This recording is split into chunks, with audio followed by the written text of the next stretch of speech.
I stood in the hallway when I heard my own son say it. "Dad's become a burden." He was whispering it to his wife. About me. 4 words. Just 4 words. I'm 91 years old. I raised that boy. I buried his mother. I cooked the very Thanksgiving dinner with my own hands that was still sitting on the dining table just rooms away. I didn't say a word. I just walked upstairs. And for the next 3 days, I sat in the quiet, formulating the exact words I was going to say next. Today, I'm going to tell you what those words were, and why, to this day, he still struggles to look me in the eye. But first, you need to hear what I did during those 3 long days. Because if you've ever been made to feel like you're taking up too much space in your own children's lives, this story is for you. It was Thanksgiving Day. The house smelled like roasted turkey and warm butter. My grandkids were in the living room, arguing over some movie. My daughter-in-law was busy in the kitchen. I had just stepped into the hallway to grab my jacket. That's when I heard them. My son was standing near the dining room with his wife. They didn't see me. He said it in that heavy, exhausted voice that men use when they think no one else is listening. "Dad's become a burden." And his wife, God forgive her, she didn't defend me. She just let out a sigh and murmured, "I know, honey, I know." Listen to me. In my 91 years, I've been called a lot of things. Stubborn, difficult, but also the best damn father on the block. But a burden? I had never heard that one before. This was the same boy I stayed up with for 3 straight nights when he was 8 years old, burning up with a fever. When his mother passed away when he was 19 and he completely broke down in front of me, I was the anchor that held him together. And now, I was a burden? I went upstairs. I sat on the edge of my bed in the dark. I could hear their laughter drifting up from downstairs, and my heart was quietly breaking. And then, and this is the part I'm not proud of, I went back down. I put on a smile. I served the dessert. I hugged everyone goodbye. When my son asked, "You doing okay, Dad?" I looked at him and said, "Yeah, son, never better." That's what we do, isn't it? That's what we were taught. The first day, I didn't eat. I stayed in bed until noon, and I found myself doing something strange, obsessively making my bed, smoothing out every wrinkle. It was as if I was trying to shrink myself, trying to take up less space in the world. That's when it hit me. Something was deeply wrong. Write this down. The danger isn't when someone else calls you a burden. The real danger is when you start apologizing to the world just for existing. The second day, that was the day of anger. I finally let myself feel it. I thought about every birthday cake, every late-night vigil when he was sick, every college tuition check I scraped together, eating basic soup and bread myself just so he could have the books he needed. 60 years of unconditional devotion. And then, beneath that anger, a tiny, toxic voice whispered, "What if he's right? What if you really are just a burden?" That voice, that's the one that can kill you. Not physically, worse. It kills who you are from the inside out.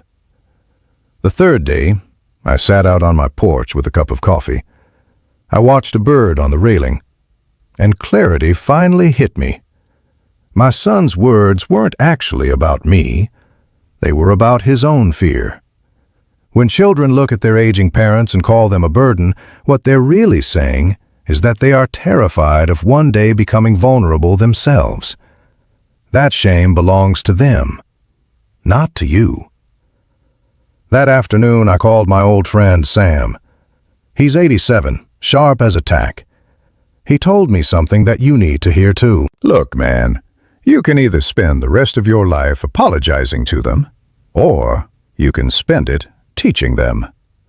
Sam has been giving it to me straight since 1965. I wish I'd called him on day one. It would have saved me 2 days of tears. That night, it was about 3 in the morning, I stood in my kitchen. The phone was in my hand, his number already dialed. My thumb was hovering right over the green call button. I was rehearsing a script in my head. I'm sorry for getting old. I'm sorry I need help on the stairs. I'm sorry my life inconveniences yours. Then I looked up. I saw my reflection in the dark kitchen window, and in that reflection, I saw my own father. My dad spent the last 10 years of his life apologizing for needing a ride, apologizing for wanting company, apologizing for asking too many questions. He died quiet, small, and overly grateful for the absolute crumbs of relationship left to him. I put the phone down. I made myself some eggs and toast, my first real meal in 3 days. I ate slowly, and by the time the sun came up, my mind was made up.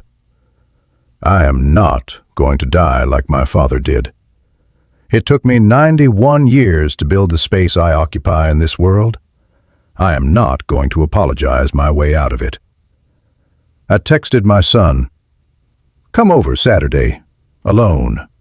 Let's have some coffee." Saturday came. He sat across from me at the kitchen table. I poured the coffee.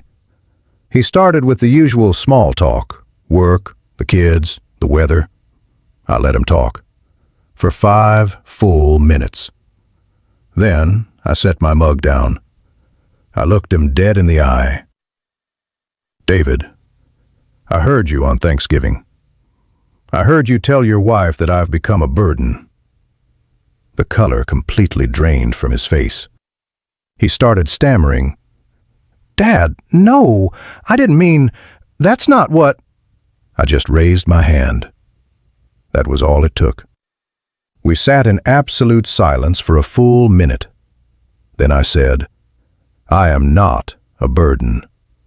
I am your father. I raised you. I buried your mother. I have loved you for 58 years, and for whatever years I have left, I will never apologize for occupying space in this world. If you cannot look at me and see a whole, living human being, then you aren't ready to be in my life right now. This isn't a punishment. It's just reality." He cried. I didn't comfort him. He left his coffee untouched and walked out. For 2 weeks I heard nothing, and then he came back. But he was different. He started showing up. He started asking real questions. He started actually listening. Last Sunday he brought over a bottle of wine. He sat down and said, "Dad, tell me about Mom. Tell me the real stories." We talked for 3 hours. None of that would have happened if I had stayed silent on Thanksgiving night. So listen to me carefully. If you are sitting in your home right now, feeling like you are an inconvenience to the people you love, you are not a burden. You are a witness. You are the keeper of an entire lifetime, 70, 80, 90 years of hard work, survival, and love. If the people around you can't see that, it's not because you're too heavy to love. It's because they're afraid of their own future. Their fear is not your shame. I'm not telling you to call your kids today. I'm not telling you what words to say. But tonight, I want you to look in the mirror and stop apologizing just for being here. There's one last thing. My doctor told me something recently. The day an elderly person accepts the idea that they are a burden is the day their body starts agreeing with it. So for God's sake, don't accept it. Not for a single second. Let me know in the comments, have you ever been made to feel like a burden in your own home? What did you do? Or what do you wish you had done? I read every single comment, and believe me, You are not alone.